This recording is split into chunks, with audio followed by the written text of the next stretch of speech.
ਬਾਰਿਸ਼ਾਂ ਤੁਹਾਨੂੰ ਪਤਾ ਹੈ ਕਿ ਅਕਸਰ ਬਾਰਿਸ਼ਾਂ ਦੇ ਵਿੱਚ ਸੱਪ ਠੂਏ ਕੀੜੇ ਮਕੌੜੇ ਅਕਸਰ ਨਿਕਲ ਆਉਂਦੇ ਨੇ ਤੇ ਅਕਸਰ ਇਹ ਘਰਾਂ 'ਚ ਕਿਸੇ ਬੱਚੇ ਨੂੰ ਕਿਸੇ ਵੱਡੇ ਨੂੰ ਅਕਸਰ ਡਸ ਡੁੱਸ ਜਾਂਦੇ ਨੇ ਤੇ ਇਹਦੇ ਯਾਨੀ ਕਿ ਡੰਗ ਡੁੰਗ ਮਾਰ ਦਿੰਦੇ ਨੇ ਤੇ ਲਿਆਦਾ ਇਸ ਡੰਗ ਤੋਂ ਬਚਣ ਵਾਸਤੇ ਮੈਂ ਤੁਹਾਨੂੰ ਇੱਕ ਤਦਾਰਕ ਦੱਸਣਾ। ਮੌਸਮੀ ਬਰਸਾਤ ਦੇ ਵਿੱਚ ਕਮ ਸੇ ਕਮ ਮਹੀਨੇ 'ਚ 2-3 ਦਫਾ ਲਾਜ਼ਮੀ ਇਹਦੀ ਧੂਣੀ ਦਿਓ। ਧੂਣੀ ਕੀ ਦੇਣੀ ਹੈ ਕਿ ਲੁਬਾਨ ਲੈਣਾ ਹੈ ਤੁਸੀਂ 50 ਗ੍ਰਾਮ, ਠੀਕ ਹੈ।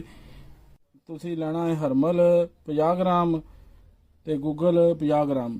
ਇਹ ਤਿੰਨਾਂ ਚੀਜ਼ਾਂ ਨੂੰ ਥੋੜੀ ਥੋੜੀ ਸੱਟ ਲਾ ਲੈਣੀ ਹੈ। ਸੱਟ ਲਾ ਕੇ ਤੇ ਇਹਨੂੰ ਇੱਕ ਚਮਚਾ ਤਕਰੀਬਨ ਹੋਵੇ ਤੇ ਤਵੇ ਦੇ ਉੱਤੇ ਰੱਖ ਲੈਣਾ। ਤਵੇ ਤੇ ਰੱਖ ਕੇ ਤੇ ਥੱਲੇ ਥੋੜੀ ਜਿਹੀ ਜਿਵੇਂ ਮੋਮਬੱਤੀ ਨਹੀਂ ਇੱਕ ਮੋਮਬੱਤੀ ਹੁੰਦੀ ਹੈ ਅੱਗ, ਉਨੀ ਕੁ ਅੱਗ ਸਿਲੰਡਰ ਦੀ ਛੱਡ ਲੈਣੀ ਹੈ ਤੇ ਇਹ ਲਾਈਟਾਂ ਲੂਟਾਂ ਬੰਦ ਕਰ ਦੇਣੀਆਂ ਨੇ ਤੇ ਕੋਸ਼ਿਸ਼ ਇਹ ਕਰਨੀ ਹੈ ਕਿ ਇਹਨੂੰ ਮਗਰਬ ਤੋਂ ਬਾਅਦ ਯਾਨੀ ਕਿ ਸ਼ਾਮ ਵੇਲੇ ਕੀਤਾ ਜਾਏ ਕਿ ਜੋ ਰਾਤ ਨੂੰ ਗੰਦ ਗੁੰਦ ਜੋੜਾ ਵੀ ਹੋਇਆ ਕੀੜਾ ਮਕੌੜਾ ਸਾਰਾ ਘਰੋਂ ਨਿਕਲ ਜਾਵੇ।